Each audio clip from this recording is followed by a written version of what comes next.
की बात करें तो जेओ मामले में ड्राफ्ट राज्य सरकार ने बना दिया, क्योंकि मुख्य सचिव के हवाले से सुप्रीम कोर्ट में इसके लिए एफिडेविट दायर करना है। और मोटे स्तर पर जो एडवाइस दिया गया, जिस प्रकार से चर्चा की गई है, सरकार ने जो मोटे स्तर पर प्लान किया, हालांकि फिर भी ये मामला बाद में दिल्ली में ये डिस्कस किया जाएगा, लॉबिंग के साथ डिस्कस किया जाएगा। लेकिन सरकार ने मोटे स्तर पर जो अपना ड्राफ्ट तैयार किया उसमें यह प्लान किया कि 556 की मैरिट को रिकास्ट कर दिया जाएगा। 1156 के इसमें पद हैं, इन्हें इसकी पूरी मैरिट को रिकास्ट किया जाएगा। इसके लिए बाकायदा हाई कोर्ट ने भी मैरिट को रिकास्ट करने के लिए कहा था, लेकिन अब मामला सुप्रीम कोर्ट में पहुंच चुका है। लेकिन सरकार को इस पर क्या स्टैंड रखना है, सरकार को अपना पक्ष क्या रखना है, ये बाकायदा एफिडेविट में सुप्रीम कोर्ट में बताना पड़ेगा। ये अलग बात है कि अंतिम फैसला सुप्रीम कोर्ट को लेना है, सिर्फ सरकार अपना वहां पर स्टैंड रखेगी, पक्ष रखेगी, उसे माने या ना माने ये सुप्रीम कोर्ट के अंतिम आदेशों पर निर्भर करेगा। लेकिन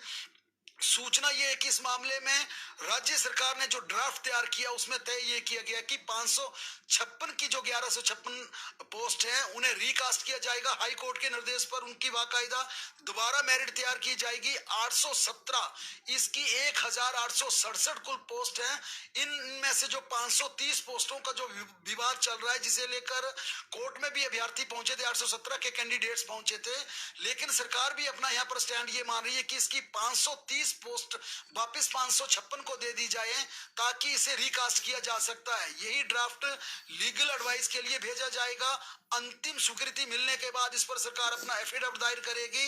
लेकिन फिर अपने दर्शकों को बताना चाहेंगे, ये निर्णय नहीं है, ये सिर्फ सरकार मान रही है कि हमारा स्टैंड हो सकता है। सरकार के स्टैंड पर लीगल का एडवाइस दिल्ली में क्या आता है उसे भी देखना होगा। और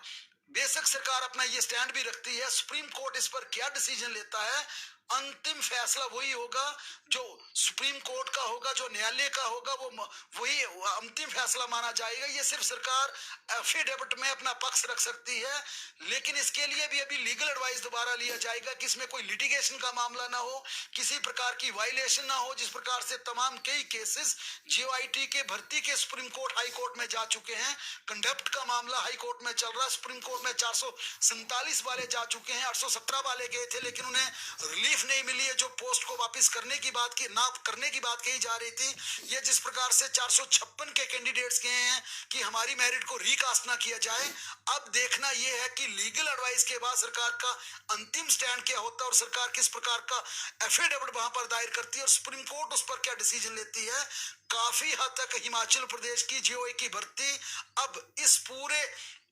एफिडेविट की रूपरेखा पर और उस पर सुप्रीम कोर्ट के आने वाले आदेश पर निर्भर रहेगी। हिमाचल प्रदेश में विधान सरकारी भर्तियों की बात करें तो इंटरव्यू सिस्टम समाप्त हो गया है। 100 अंकों की लिखित परीक्षा क्लास 3 भर्ती के लिए हिमाचल प्रदेश में हो रही थी और 14 जनवरी 2022 को राज्य सरकार की कैबिनेट ने यह फैसला लिया था कि अब 15 अंकों का डॉक्यूमेंटेशन नहीं होगा, सीधा रिटन एग्जाम होगा, इसकी मेरिट बनेगी, इस आधार पर क्लास 3 की प्रदेश में भर्तियां होंगी। लेकिन मंत्रिमंडल की बैठक में हुए इस फैसले के बावजूद सरकार इसकी नोटिफिकेशन नहीं कर पाई थी। मामला लॉ डिपार्टमेंट को भेजा गया था और कार्मिक और लॉ डिपार्टमेंट में लंबे समय तक ये फाइल घूमने के बाद अंततः आज राज्य सरकार ने इसकी नोटिफिकेशन जारी कर दी और नोटिफिकेशन में स्पष्ट ये निर्देश जारी किए गए हैं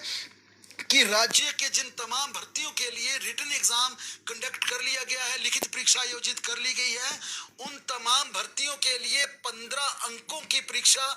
15 अंकों की डॉक्यूमेंटेशन जरूर होगी। लेकिन जिनका भी रिटन एग्जाम नहीं लिया गया है, जिनका रिटन एग्जाम होना है, ऐसे मामलों में सप्लीमेंट्री एक और एडवर्टीजमेंट जारी होगी ताकि उसमें स्पष्ट किया जा सके कि जिन भर्तियों की रिटन एग्जाम होना है, जिन क्लास 3 पोस्ट के लिए रिटन एग्जाम अभी लिया जाना है, उन तमाम भर्तियों के लिए 100 अंकों की सीधी लिखित परीक्षा होगी, उसमें 15 अंकों का डॉक्यूमेंटेशन नहीं होगा और 100 अंकों के आधार पर उनकी मेरिट बनेगी और उन्हें बिना किसी डॉक्यूमेंटेशन के सीधे सीधे नियुक्ति प्रदान कर दी जाएगी। कार्मिक विभाग की इस नोटिफिकेशन के बाद राज्य में चाहे सीनियर स्टेनो की भर्ती हो या फिर ड्राइवर की भर्ती हो, जीओ की भर्ती हो, लिपिक की भर्ती हो, माना यह जा रहा है कि प्रदेश के तमाम उन विभागों में क्लास 3 भर्ती के लिए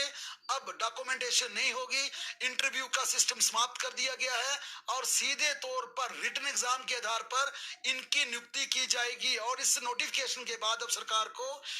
डिपार्टमेंट्स को भी ये डायरेक्शन जारी कर दी है कि अब आप निकट भविष्य में क्लास 3 की भर्ती के लिए किसी भी प्रकार की डॉक्यूमेंटेशन या इंटरव्यू की व्यवस्था ना करें, सीधा रिटन एग्जाम आप उसका कंडक्ट करें और रिटन एग्जाम के आधार पर उसका रिजल्ट डिक्लेयर कर दें। इसके लिए बाकायदा कमीशन को भी लिखा गया, फाइनेंस को लिखा गया है, क्योंकि अब तमाम भर्तियों के रूल्स अमेंड किए जाएंगे, लेकिन नोटिफिकेशन का जो आदेश है वो तुरंत प्रभाव से लागू हो जाएगा। और जितने भी हिमाचल प्रदेश के कैंडिडेट्स हैं, चाहे वो भर्ती में उन्होंने बैठना है या उन्होंने इंटरव्यू देना है, उनके लिए साफ तौर पर इस नोटिफिकेशन के ये मायने हैं